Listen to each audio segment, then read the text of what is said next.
Kalau sobat mediocre ada yang udah baca berita ini? Jadi intinya ini tuh berita di mana masyarakat Indonesia kita tercinta bikin gangster TKI di Osaka, Jepang.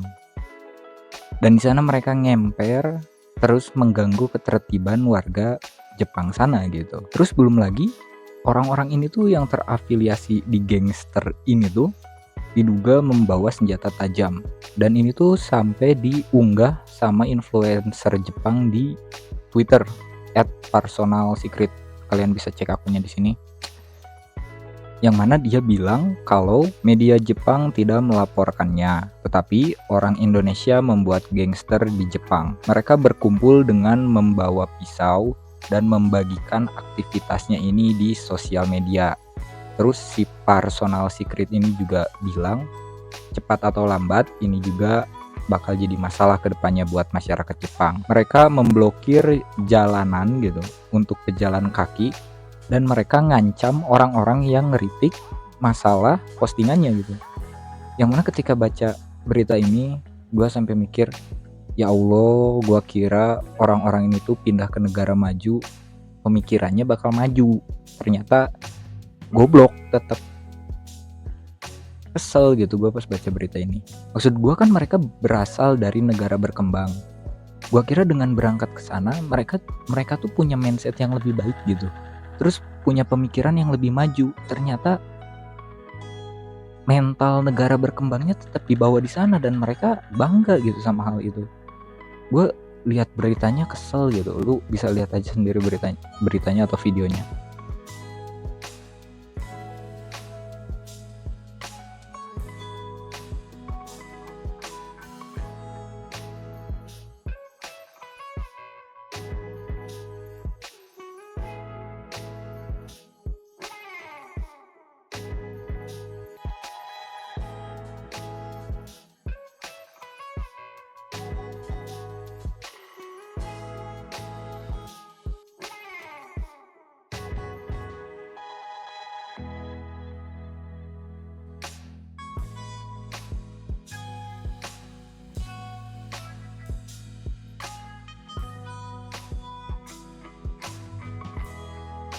Yang mana ini tuh keselnya tuh ya maksud gue kenapa sih anjir, orang-orang ini tuh udah tahu di Indonesia hal yang gitu negatif gitu, terus dibawa juga ke negara orang lain.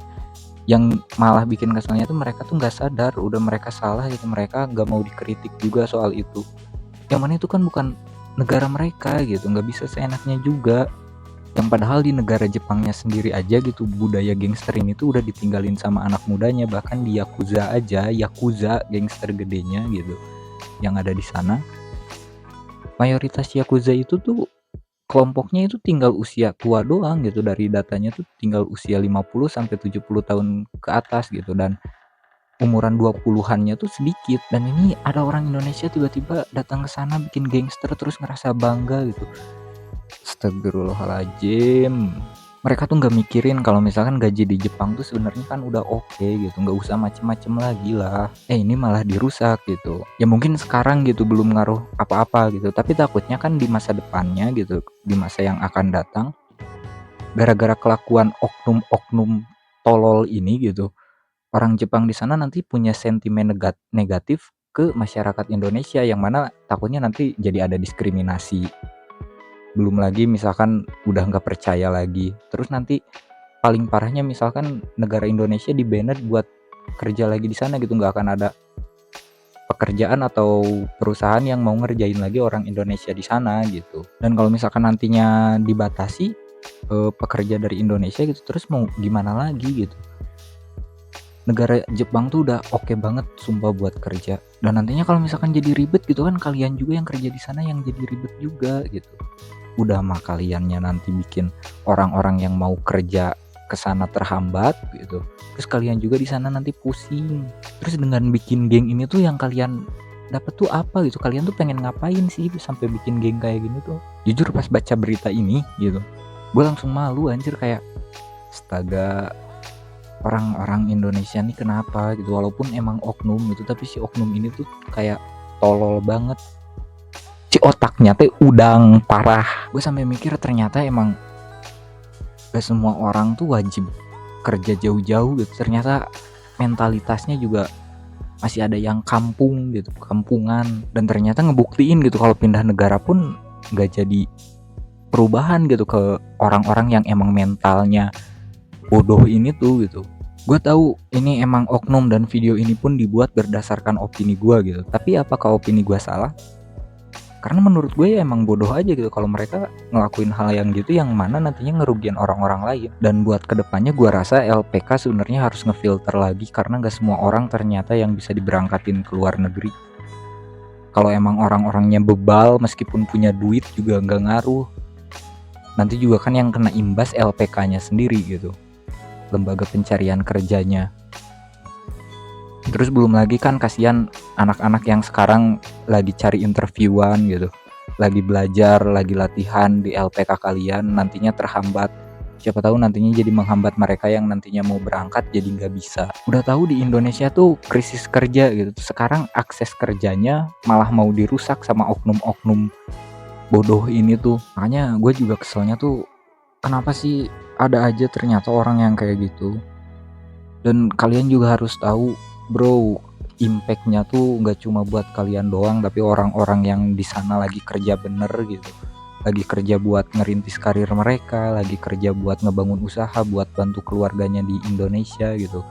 Nanti takutnya kena imbasnya juga sama kelakuan tolol kayak gini tuh. Jadi gua rasa buat kalian yang sekarang lagi ada di LPK, sebelum kalian berangkat, kalian pikirin lagi deh tujuan kalian kesana tuh ngapain gitu. Ya tujuan kalian kesana tuh kan buat kerja. Di sini susah cari kerja udah jelas. Sekarang ada kesempatannya, misalkan kalian buat berangkat ke sana ya udah berangkat. Terus gak usah macem-macem.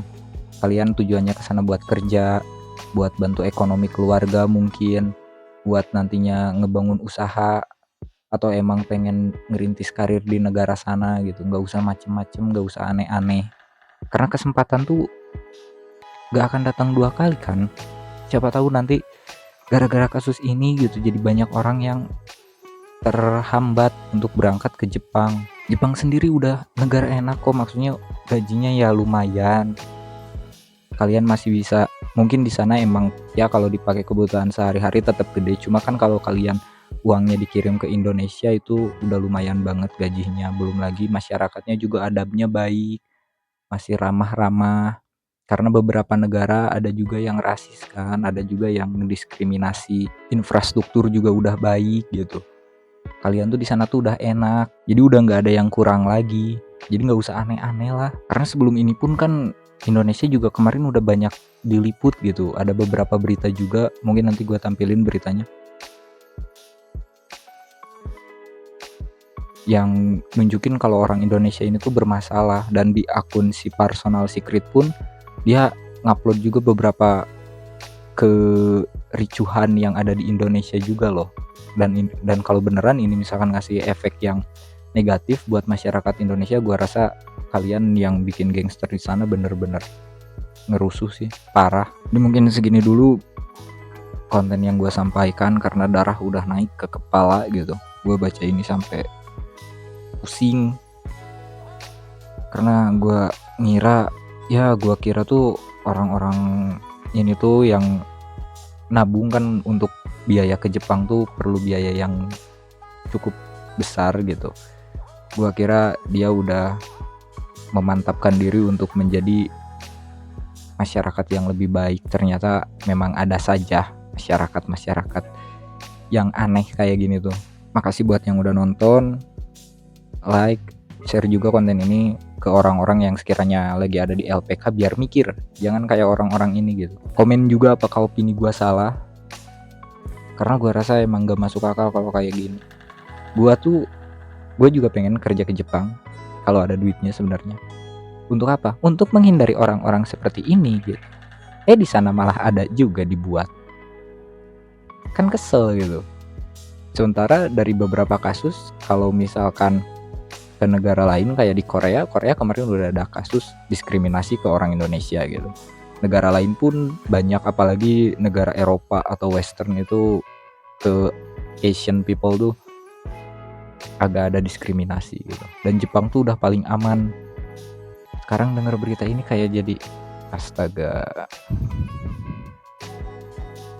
Ya udahlah gitu, cukup juga channel ini, dan sampai ketemu lagi di berita masyarakat selanjutnya. Peace.